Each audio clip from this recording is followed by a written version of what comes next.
I need content. I need content. I need content. Well, what kind of thing are you looking for? Well, I want things that have famous IP attached to them with filmmakers. What kind of filmmakers are you talking? Oh, I don't know, people like Christopher Nolan, Steven Spielberg, that type. So you want famous IP and famous filmmakers.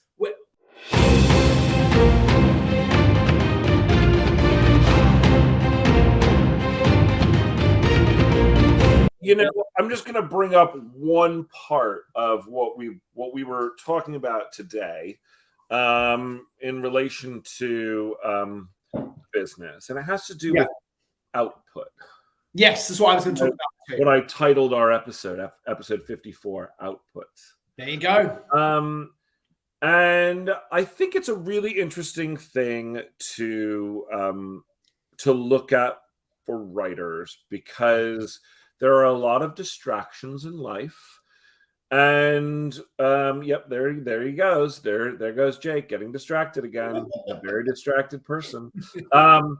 And there's a lot of ambitions that a lot of us have, and I think that's great. I think artistic people are always thinking of new things and new ideas and new, and writing is a hard profession, and a lot of us have done this for many years and worked multiple jobs. Mm-hmm. You and I both, for the vast majority of our screenwriting days, were working multiple jobs. Yeah. And I remember, it's interesting, the conversation, we had a meeting before this, and the conversation in the meeting made me think of this time in my life back in 2004. It's a long time ago. And I was an actor. I'd moved out to California to be an actor, and I was excited about all that stuff, and it wasn't happening for me. I'd done a couple little things, a commercial here, a bit part on a soap opera there, and nothing work. Yeah.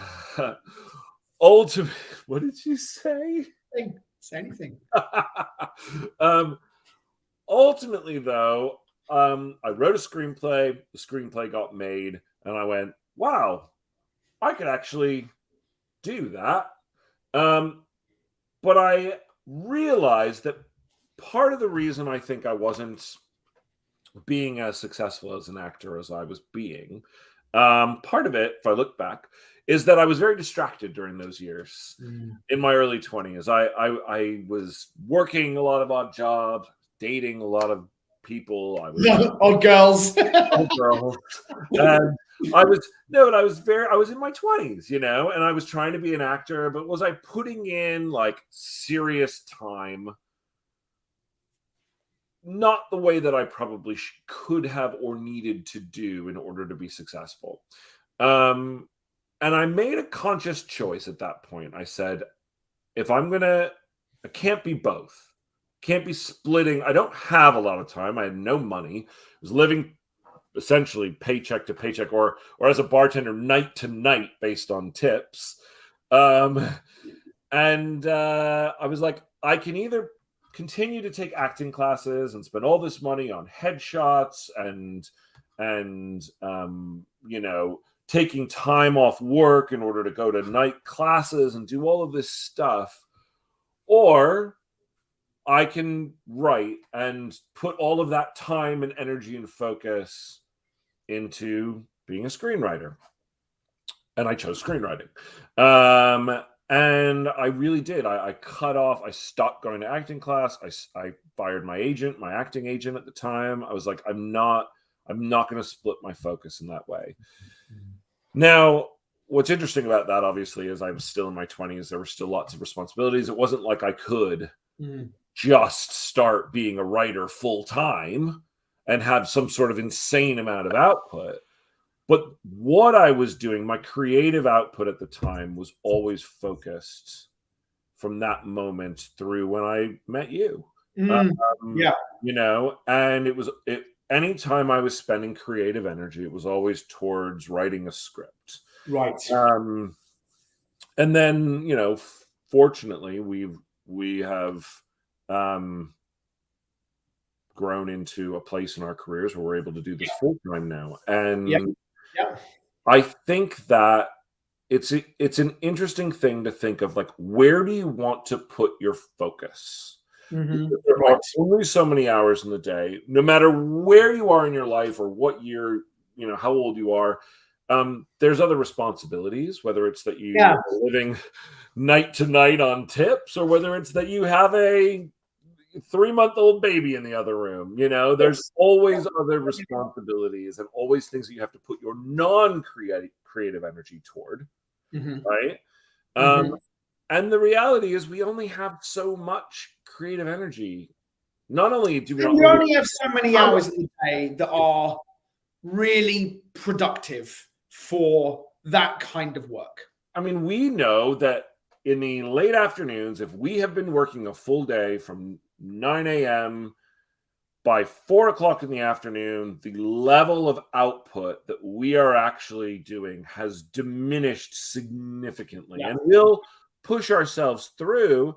And even if we're only putting out an idea or a scene or whatever it might be, it's still something. Yes. But the reality is, like, you have hours where your creative energy is at its where you're full. It's like a bucket, right? It's like a bucket of water, and you're full, hopefully, at least at some point during the day. Yeah. Some people are full at 11 o'clock at night. Absolutely. Some people are full at 6 o'clock in the morning. Yeah.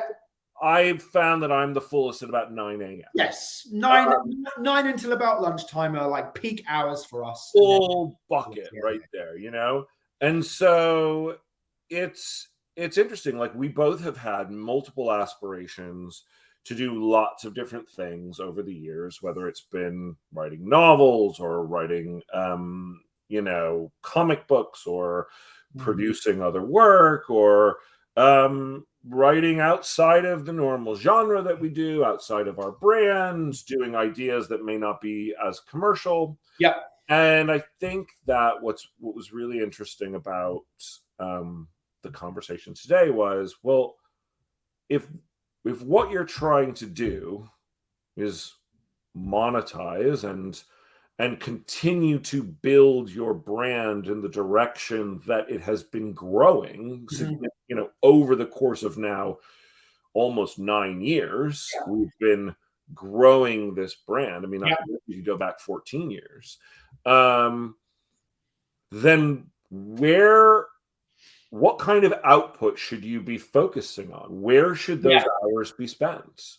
And I'll add to this based on this was based on a conversation we had with Josh Adler, who's our manager over at Circle of Confusion, and we went to him specifically asking, like, where's the industry right now? What's going on? Are pitches selling? What do you want from us? Like, what can we do to have success this year, specifically this year? Right. And he said, you just can't strategize anything at the moment. He said he was the only thing you can control. Absolutely right. There's only very limited things that you can control. Yeah. He said he had spoken with a executive at a studio saying, what do you want? And he was like, well, we want, bring me projects. I need projects. I need content. I need content. Well, what kind of thing are you looking for? Well, I want things that have famous IP attached to them with filmmakers. What kind of filmmakers are you talking? Oh, I don't know, people like Christopher Nolan, Steven Spielberg, that type. So you want famous IP and famous filmmakers, like, already, and we're hungry for it. We're really hungry for that. It's like, really, like, how is that different? It's just kind of absurd. Right. But ultimately, I went on with the question. So that aside, if you don't have that, what Genius said? Well, they want ideas, high concept ideas that they can buy with elements attached. Filmmakers preferably, So again, I asked the question. I was like, well, so does that mean that we shouldn't be taking pitches out? And again, Ben and I have had a great career selling pitches. But what was really interesting, and he's right, he said the biggest impact you've had were with 2 high concept spec scripts. Our first sale, Winter's Night, which was 9 years ago, and then in more recent history, The Princess, which got made and is on Hulu and Disney Plus. Those were big specs, with high concept ideas. So when I was like, well, because we have this other idea that we've been developing for a little while, and we were open to the idea of like, could we pitch? Because again, you see in the trades, you see on websites like Deadline, occasionally a pitch sells. It's pitched. And the truth, and as you were just saying, it's like between Winter's Night and The Princess, we paid our bills absolutely and lived well off of selling pitches. Yes, we did. I mean, that really was our bread and butter before we sold The Princess. It had Winter's Night was the spec, but we were so busy selling pitches that we didn't even have time to write another spec. Absolutely, we didn't. Yeah, we didn't actually have the time. We actually didn't have, which was wonderful and fantastic. But to then come around now in 2023 and go, yeah, that doesn't exist anymore. Yeah.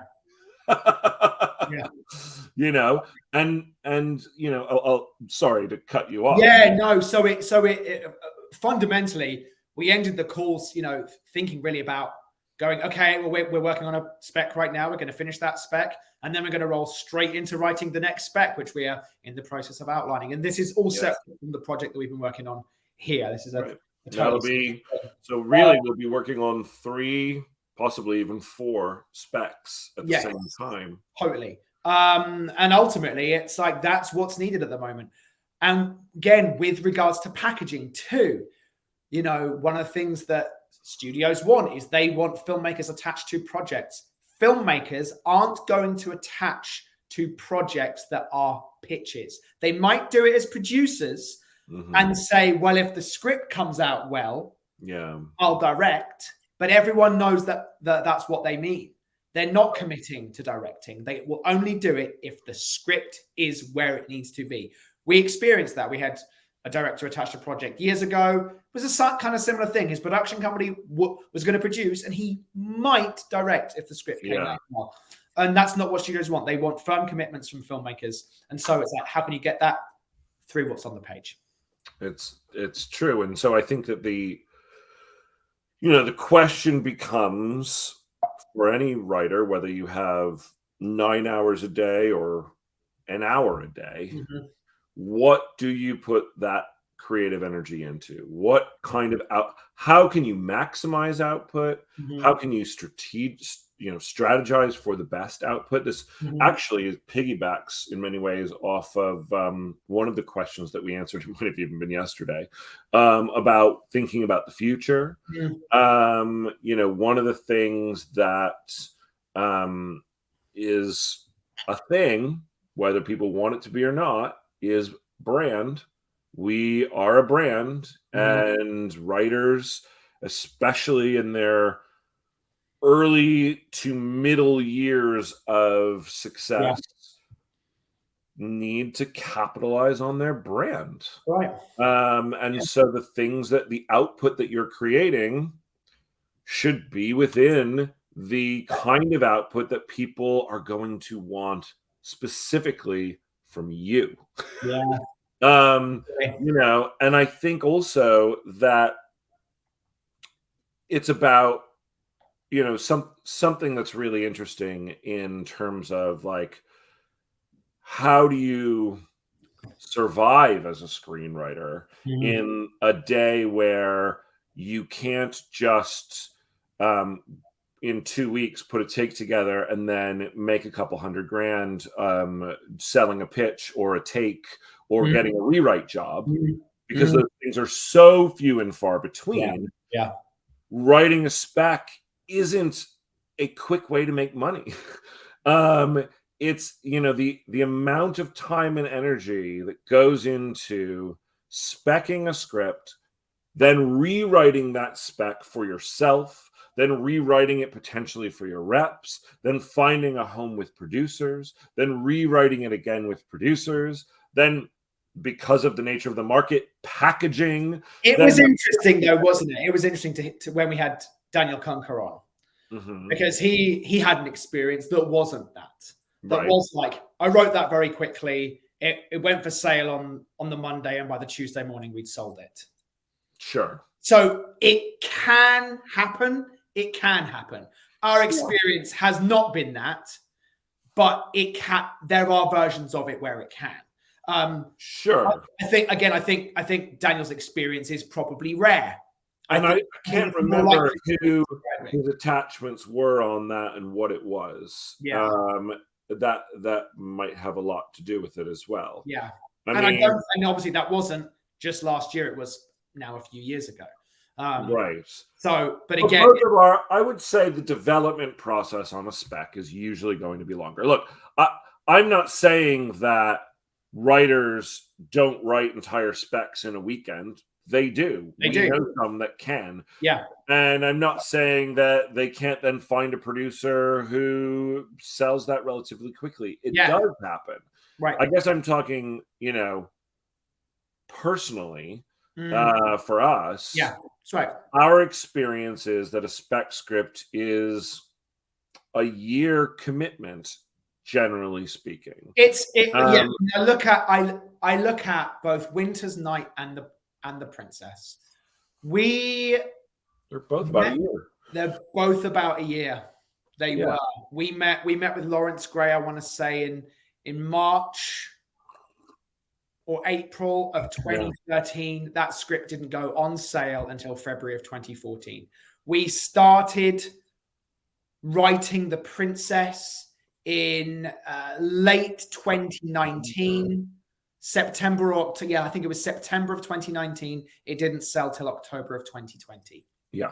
So generally, and during all that time, it's not like we were writing it the whole time. No. It's the process of first we attached Derek Kolstad, then we had to find another producer. We attached original film. Yeah. Then it was, okay, we need to do draft for original. Yeah. That didn't even take that long. It was now who do we package onto it? We went out to directors and actors. We ended up going with Joey King. Yeah. Then it goes on sale. The market is so weird that unlike Winter's Night, it wasn't like, it goes on sale this day, or like Daniel's experience, it goes on sale this day and sells that day. Yeah. It was really slow. We thought it hadn't sold. We were like, we hadn't heard back from people. We were in the middle of COVID. We were right in the middle of it. But it went on sale in September, just kind of after Labor Day. And it was a few weeks before and it was just like, and we didn't. Well, we had heard back from a few places that said, if you put a director on this, we're interested. Right. And rather than doing that, we waited because we still hadn't heard back from everyone yet. And then Fox came in with an offer. Right. But, Winter's Night, for example, went on sale. It went out on a Monday and it sold essentially on a Friday. Yeah. That used to be the way. Yeah, totally. That's not really the way. And not only that, our experience is only limited to those specs going to market. And one of them was right in the middle of a global pandemic. Well, we just had 40 Thieves go out as well. That's true. We did. And we have had other projects go out over the last couple of years that have taken a long time for people to get back to us. And that didn't mean that they didn't sell. Samsung being one of them. House of the Scorpion being another one. So it can take time. I guess the point is it can take time even to get an offer. Yeah. And then to get an offer from an offer to a paycheck can take a really long time too. Absolutely. So when thinking about output, you're also factoring in, I finished this script. It's not, okay, I finished this script and I get paid in 2 weeks. It's, I have to then have this script that's then done because I have no idea which one is going to go first. And even then, once you sell it, you got to wait a few months before Business Affairs figures out the deal. Well, and add another 2 or 3 months onto it. And with the idea of packaging, it can take, how long did it take to hear back? There was a celebrity actress that we went to with a script. It took 4 months. I think it was 6. 4 to 6 months to hear back. Yeah. And that's not uncommon. We've heard worse stories. We've heard it taking 9 months for people to get back. So when you're dealing in a world whereby a studio wants, we want Steven Spielberg and a script ready to go and a star and everything else, that needs to have already happened. Which the only way that can happen is if you Yeah. have supplied the material first. That's right. And because those things take as long as they do, you have to constantly be supplying new material now, which, as I said, is not the way in which our career used to be. Yeah, we had many years where we got paid to write. Yeah. Now it is all do the writing and then hope it, and then hope it, and then hoping you get paid. It almost feels like this weird step backwards in time, because when you're a new writer and you're just starting out, that's all you do. Totally. You write and hope that one day you'll sell something. And again, like, do I think it will change and go back to there'll be more pitches there? I do. At some point, I do. Yeah. I think we're in this moment of streaming content wars. You think that's still what it is? We need a lot of content. We don't want to develop a lot of things. We need things that we can, that they need. Like they're in the same position that maybe we're in, which is like, oh shit, we haven't got anything. We need to get things that are closer to production. See, I don't know how it goes back. I don't know how. How does that end? Well, because that's the thing. I don't think we're going to see. It's sad to say it, but it's just the way I feel, and who knows. But I don't think we're going to see major theatrical releases for mid-budget movies on a regular basis again. Right. Ever. Right. I think, the days of the 90s and the early 2000s when you would have your one tentpole and 3 other movies come out the same weekend they're not there anymore. You now have one movie come out in a weekend, or one and like a tiny indie, or one and like maybe a family movie, like an animated movie. Right. Like some sort of counter programming. Right. But like how many movies come out in the theaters now? 100 a year, 100 and maybe a little bit more. And then most of your movies are getting made for streaming content. Yeah, totally. And those big movies, the ones that, look, if you're playing in the smaller genres like horror, I think there's definitely more opportunities in those types of smaller budget. We could put it out, we can make it for 10 million, put it out, hope to make 60 million and be very profitable at that point. Sure. But if you're playing in like the studio level in terms of like bigger types of movies, I think that the days of like, we're going to have a silo of movies that we're developing because we've just bought 20 pitches because we're planning our release schedule 3 years out. Yeah. And none of them are based on IP or have major stars attached. I just don't know how we get back to that, because now if a studio is going to put a movie into the theater, they're going to have a director. And if that director is a big director, they're going to have a slot. And that slot is when that movie is going to get made. And so the idea of having a pitch that might need 2 years of development work on it, that's really difficult to navigate that. Yeah. I wonder if, it's interesting.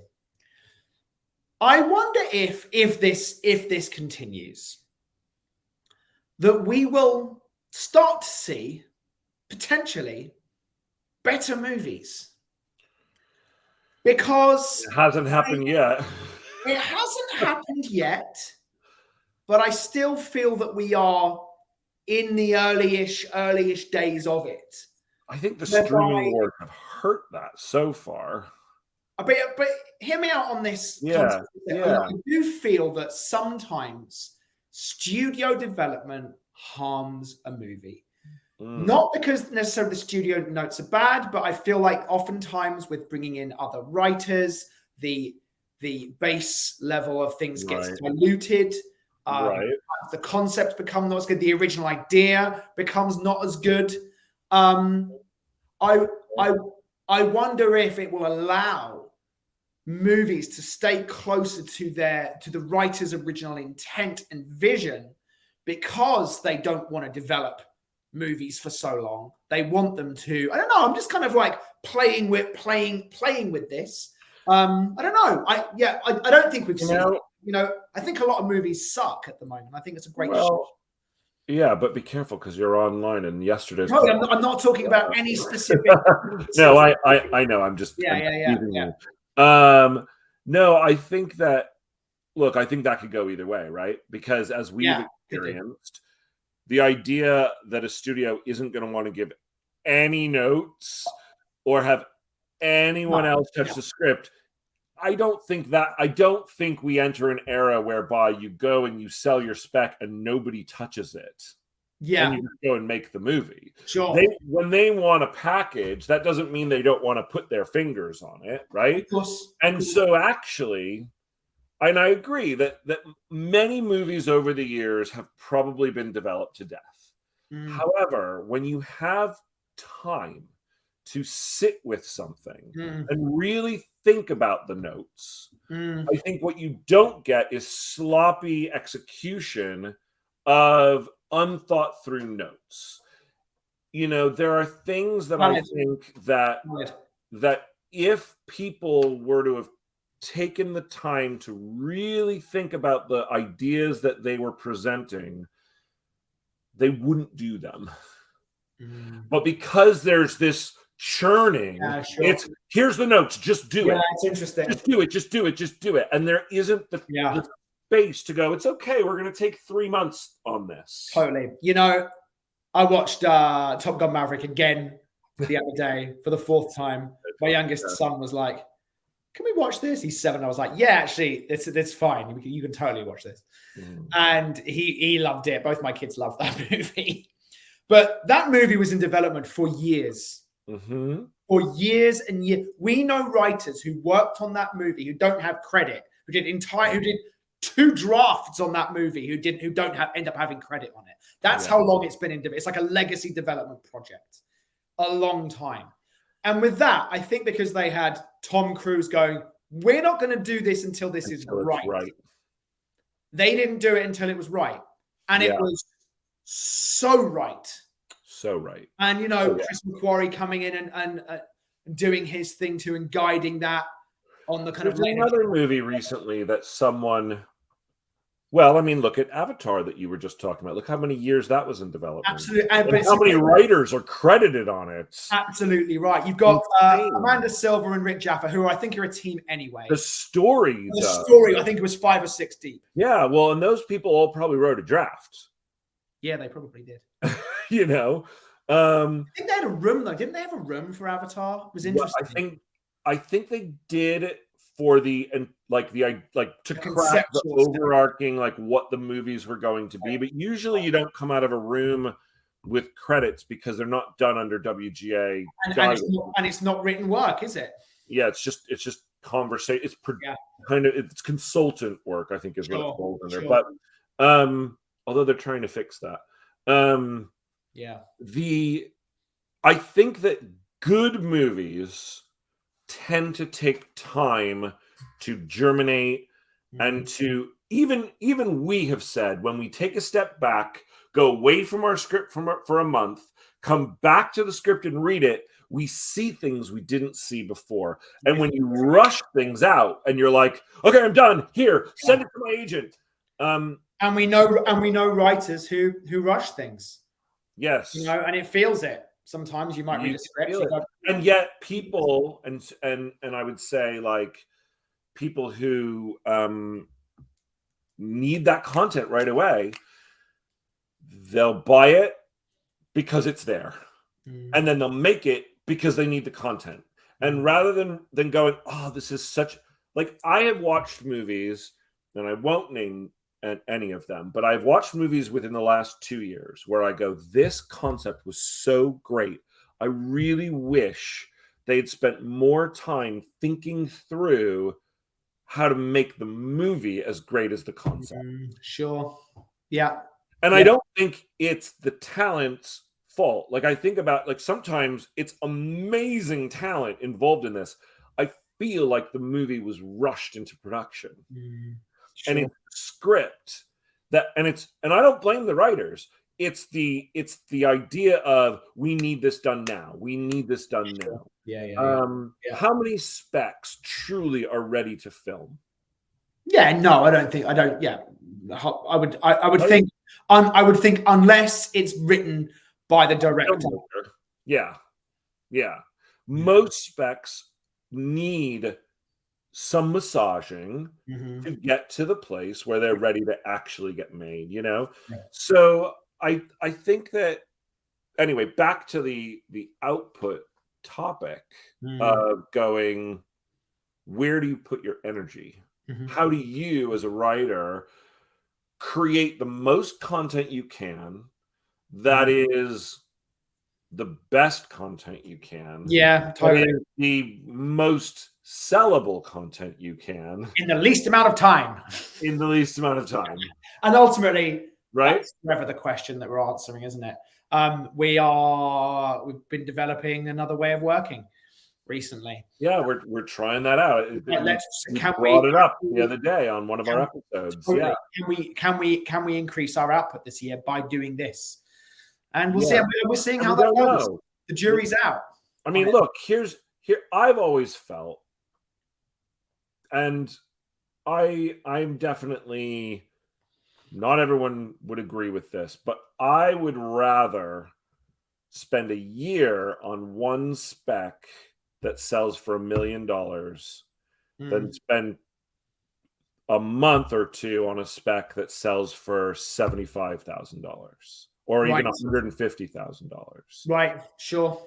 Yeah. And it's the long game. Yeah. And it's hard because it takes a long time. But if I look at the difference between our career and some of our colleagues, yes, we only sold 2 specs, but both of those specs made us $1 million. So the idea that, oh, well, would it have been better if we had been putting out more content? Well, think about it. We would have had, if the average writer sells a script, scale is what, $98,000 or 100, maybe it's gone up to like $102,000 scale for selling a script. Yeah. So you'd have to sell 20 at scale. And so I just am of I guess this kind of like mentality of going, there is a balance that you have to strike. I'm feeling the pressure in 2023 of going, you have to put out as many scripts as you possibly can because it's taking so fucking long to get the ones that we already have written moving. Absolutely. And so you're like, well, I need as many irons in the fire as I can. Of course. But here's the thing. I also would rather take out one script and sell it for $1 million than take out 3 and sell them each for $100,000. It's valid, and I guess like, is it like, is there a middle way on those? Is there a balance? Is there a balance where you can find a way output wise to go, I am going to put 3 scripts out. They're all great, and they all may take a year to go through the full development process. Right. But at the end of the day, I've got 3 great pieces of material instead of 3 rushed out to try and get to market pieces of material. Yeah, totally. And especially, in the day that we're in, whereby I do think that a lot of companies are rushing scripts into production because of the need for content. I also feel like the more that we can do before we get to that point to make sure that we've, crossed all our T's and dotted all our I's. Lowercase J's. When it comes to, plot holes and character development and things like that, the more that we as writers can do ahead of time, hopefully, the better the movie will be at the end of the day, Yeah, it's all it's all just part of the playing this game of being a screenwriter, isn't it? And again, and particularly as the business, it seems, changes every 6 months. I think we are in this quagmire at the moment that is, you've got to produce, you've got to write scripts. And again, ultimately, I enjoy the process of writing scripts. I get my creative kick from actually writing scripts. I don't love doing pitches, although I quite enjoy the pitching process. Yeah. I don't like writing pitches. I enjoy giving pitches. We're writing a pitch right now, and I've been having fun writing it. Having fun enough. But it's a different muscle. It's a different muscle. I enjoy doing the pitch. Yeah. Let's have a look.